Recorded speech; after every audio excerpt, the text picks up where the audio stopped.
Two, we had good experiences, but a lot of it is bad because also it's very competitive. But that's my personal experience. You may have a different one.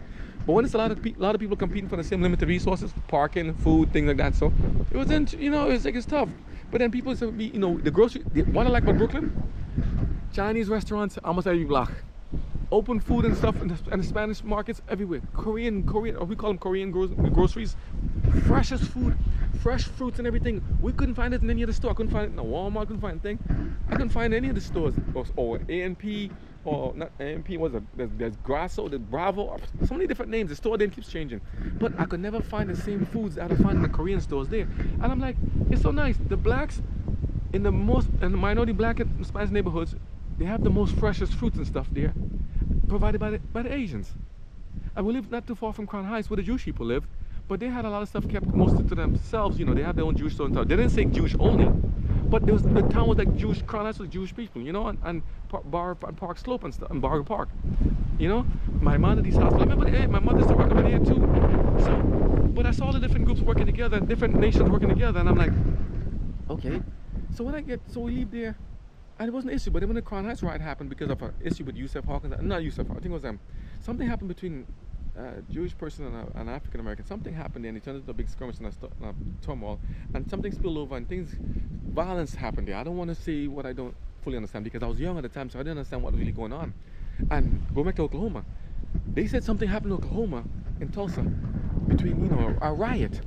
Now, a riot is different than a massacre. A massacre means people got killed.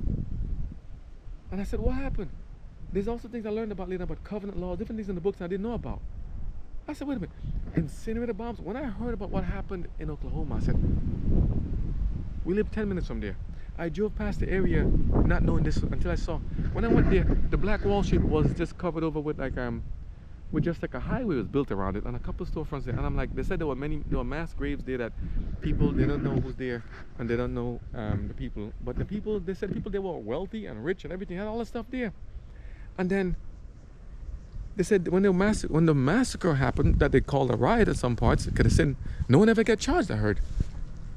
And then they still have capital punishment on the books as part of the legal system.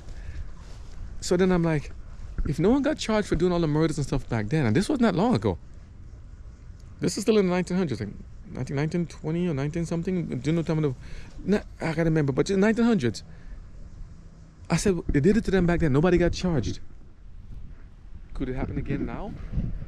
You mean nobody? They said, what, as a memorial to the people who died in those in the massacre, they might erect a museum.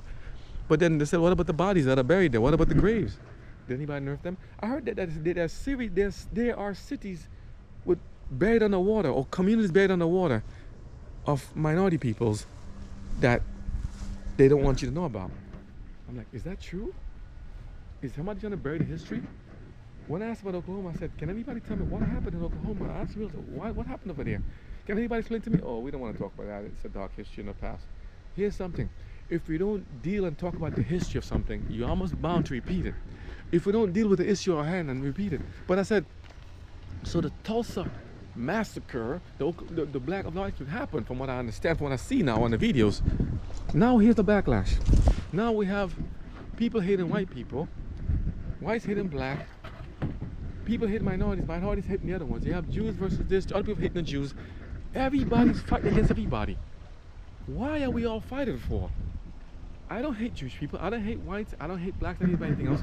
But the news portrays some groups as being thugs, robbers, rapists, promiscuous, unreliable, dishonest, not able to be father, not stable, lazy, don't do this stuff. And I said, wow. Then I look at stuff about the slavery and the videos about slavery and stuff of Harriet Tubman and everything else and see this young black woman, so small and itty bitty, took her risk in her life, took her time to go and try to rescue, to save other people, to escape from the South to the North. You mean that there were wars and fights happening between the North and the South, Confederates and Union people, over slavery? People were thinking it once it's okay to own another person? Wow. That is hard to swallow. I could have once been considered property to be owned. Well, what about the Social Security system? What that number means? Here's the thing. You know they say never again is now? We said it was so bad back then. As it was, it's atrocious. Is there anything different now than it was back then? wasn't slavery back in the time of Egypt and Exodus also with the Israelites to a new Pharaoh? Aren't people? What about the crimes and the wars and the thing that happened between, America and other countries and stuff, and Japan and stuff? We can move beyond. And others, the World War I, World War II, the Civil War, all that stuff happened. And I keep saying, over what? What about the other countries? Spanish War, all this stuff happened in the wars in Ukraine. Ukraine, or even like the Middle East. All those wars happened back then. All the Crusades, all that stuff. What does all of that mean? What was it for? What's the purpose of all of this stuff? What was the reason for the war? How many lives could have been lost? I heard in the World War I and II. Over 20 million people died in the Russian side. 20 million people plus died in the German side also. Not 200, not 2,000, not 200,000, not 2 million. 20 million people plus died in that time. How many died in slavery? How many died in... Whoa, I'm telling you guys. If we don't notice anything at all, here's something. This issue, what about China? How many people died in China? During the time after talking about the Marxism or Marxism, all that stuff. This conflict thing, this is all about the sin issue. It goes back to the desire of ages.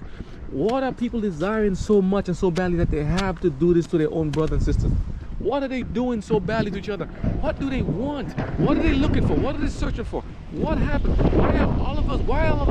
Why do we have dreams? Why do we have desires? Why do we have ambitions? Why do we have a cause? Why do you want to make a job? Why do you want to make more? What do you want to make money for? And here's something. And if those people making have a job, they want to get it, but at the hurt of other people, at the hurt of the laborers. I have so much to say about this. Think about it. I know some companies that want to grow themselves and to squash that competition. That's not nice. I know other people that want to work you to the death and have you making minimum wage, bare bones. You can't even support yourself and feed your family. They didn't want you to be able to have a living standard. I thank God for people like Ford and them back then who said, listen, there's no point in making these cars if the workers can afford them. So make them affordable. Yes, same thing we want to do in our products and stuff too. You must be able to afford them. I want to afford them too. I want to treat you as the way I want to be treated. I want to treat you lovely, kindly, as God treats me. Is that too hard? But think about it. All these wars and skirmishes and fights and stuff, and the fighting is still going on. The fighting and the wars broke out in heaven, and it's still going on now. What is the purpose of all of these wars and fighting? What are we fighting for? Stop the fighting and killing like you see happening in Israel and Hamas, all that stuff going on. I don't even know the full detail because I'm like, is some of it, it's almost like surreal. Are they really doing this again? What about the Holocaust? Are they doing this again? How many more people have to die in these skirmishes and battles? How many children, women and children are dying when other people are being enslaved, even legalized slavery? There are groups right now who can't even have, women don't have the rights to do what they want to and be free anymore. They're not fighting for that. I don't see any war over women being freed, but yet they're fighting over stuff that I don't even know about fully. But what's the cause? No, I may not know it, so I'm not belittling. I'm just saying, we really have to know what we're fighting for. And when we say I'll pick a side, what side are you going to pick? Who started it? Who did the first cause?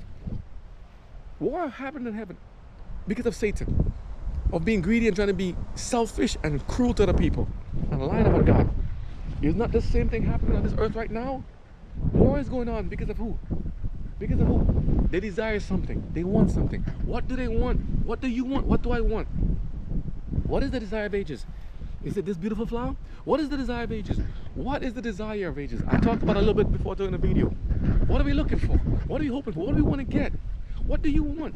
You want more money? You want more women? You want more guys? You want more children? You want more house? You want more land? You want more trees? What do you want? You want more livestock? What do you want? You want a bigger car? You want more SUVs? What do you want? You want digital? You want AI? You want BEVs? You want PHEVs? What do you want? You want more animals? What do you want? You want to live forever? You want to have all the money in the world? How much money can I spend in my lifetime on my own? If I had it. What money can you spend in your lifetime if you had it? How much is enough? How much is enough? What's the limit? What's the number? 1 million is enough? Some people in their lifetime working almost 50, 60, 70, 80 years but never make up $1 million. Is it possible now? But that's currency. But money is only a factor. Money is a vehicle. It's a tool. It's the people. It's the heart. Your people are the treasure. We are the treasure that God talks about. We're the treasure. When people are treasured, we all prosper. When God's people are treasured and aren't treated fairly, we all prosper. Because I see this. The slavery thing now is nothing new. It happened since back then. The wars and crimes happening now is nothing new. It happened back then too. What is happening now that's so different happened back then? It's just a different form. Now you can have physical slavery and also mental slavery. If we're not free here first, The shackles and stuff means nothing in the end. We must be free to think and to speak and to do what it is. Otherwise, that's simply the same slavery. It can be legalized slavery, psychological slavery, verbal slavery. What is it? To be free like a butterfly. Like one of these guys here. That's freedom. Go any pound you want, go any plant you want, eat, be happy. Beautiful colors. Do your own thing, right? You should be free. But yet you can't. And some people wanted to own slaves. They told him back then it was good for, like, your livestock and like livestock and like as if like owning cattle and cows, because to pay for to have to do cotton and other plantation, other farming crops and stuff like that. But then there's also other relationships where the people, I heard some of the slave owners were not cruel to the slaves. They treat them very well, and they help them. It's like a symbiotic relationship with some plants. Symbiotic relationship. They work until the soil, and they get paid a different wage. But I heard they were given promises of 40 acres and a mule after when slavery was ended. But even when slavery ended, some people didn't want to end it. They didn't tell people. Those couldn't read and write. It's like, it's the same thing that's been happening since back then. It's happening now. Some people want to oppress other people, and they pray that you're ignorant or that you're naive, that you don't know what's happening, so they can do what they want to you, and you won't be unawares. Now, is it only in the physical realm? Spiritual realm, I say yes too. What about almost any industry, any employer that's trying to take advantage of their worker without giving them a fair living wage, that don't want to treat them right and lovingly and kindly as God would treat them? I call it slavery. Cruelty and slavery. Any place, any institution that takes you there, that devalues you, that treats you inhumanely, that's like cruel slavery. It's anti-God, it's anti-Christian. We must be treated lovely and kindly how God treats us. He gives us all these beautiful things, stars and clouds and trees and flowers and things, butterflies and insects and all these things, all these beautiful things, houses and lands, places to see, galaxies. Look at the technology we have now. Not because we just got an idea and we made it ourselves.